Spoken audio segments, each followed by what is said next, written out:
آج میری گزارش ہوگی، میں آپ سے طلب کروں گا، مہربانی کریں آج نہ اپنی زندگی کی پچھلی ساری کوتاہیاں یاد کریں، سستیاں یاد کریں، کہاں کہاں ہم نے جان بوجھ کر اپنی جان پہ ظلم کیا ہے، پیچھے رہ گئے، اس کو یاد کرنا ہے آج۔ یہ میں نے بھی آج یاد کرنا ہے، آپ نے۔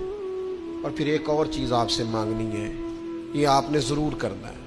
آج آپ نے پچھلی کوتاہیاں یاد کرنی ہے، اور آج اللہ سے اور اپنے آپ سے ایک وعدہ کرنا ہے کہ مالک ایک زندگی میں ڈیوٹی ہم ضرور کریں گے، وہ چاہے ہم یہ ذہن بنا لیں کہ ہم نے اپنے دوستوں کو نمازی بنانا ہے، یا یہ ذہن بنا لیں او پنڈ دے چ نا بی بی نو طلاق ہو گئی یا خامد فوت ہو گیا تو اس کے والد نے کہا کہ تیرا نہ پھر نکاح کرنا ہے، شادی کرنی ہے۔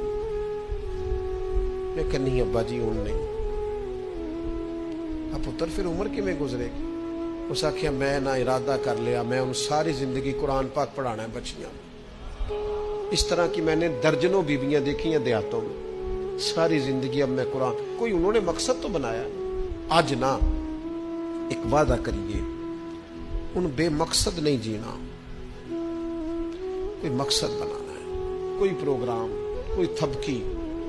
ہمارے ایک بزرگ تھے، وہ فرمایا کرتے تھے میں نے زندگی میں مقصد بنایا، میں نے مایوس لوگوں کے حوصلے بڑھانے، دکھیوں کو کہنا ہے کچھ بھی نہیں ہونے لگا، کرم ہو جائے گا۔ کچھ ارادے نہ کر لیں، کچھ پروگرام نہ بنا لیں، کچھ خیال نہ کر لیں۔ آج دو باتیں آپ نے یہاں دے کے جانی ہیں، ایک تو اپنی پچھلی کوتاہیوں کا احساس، ایک آئندہ کے لیے اچھے ارادے، اچھی نیتیں، اچھے پروگرام مان لیں گے انشاءاللہ تعالی۔ اور آپ نے دل سے یہ کام کرنا ہے، جس نے کرنا ہے اس نے دل سے کرنا ہے۔ آج سے کوئی مقصد حیات بنائیں، اس پہ ڈٹ جائیں۔ اور مقصد کون سے بنانے ہیں؟ جن کا قرآن پاک ٹھیک نہیں، آج نیت کریں انشاءاللہ ٹھیک کرنا ہے۔ جن کو آتا ہے آگے پڑھانا ہے انشاءاللہ۔ جن لوگوں کو اللہ تبارک و تعالیٰ نے رزق دیا ہے وہ غریبوں کی مدد کریں گے انشاءاللہ۔ جو محنت نہیں کرتے، والدین پریشان ہیں، وہ آج ارادہ کریں مالک ہم ارادہ کرتے ہیں تو مدد کر، ہم محنت کریں گے انشاءاللہ۔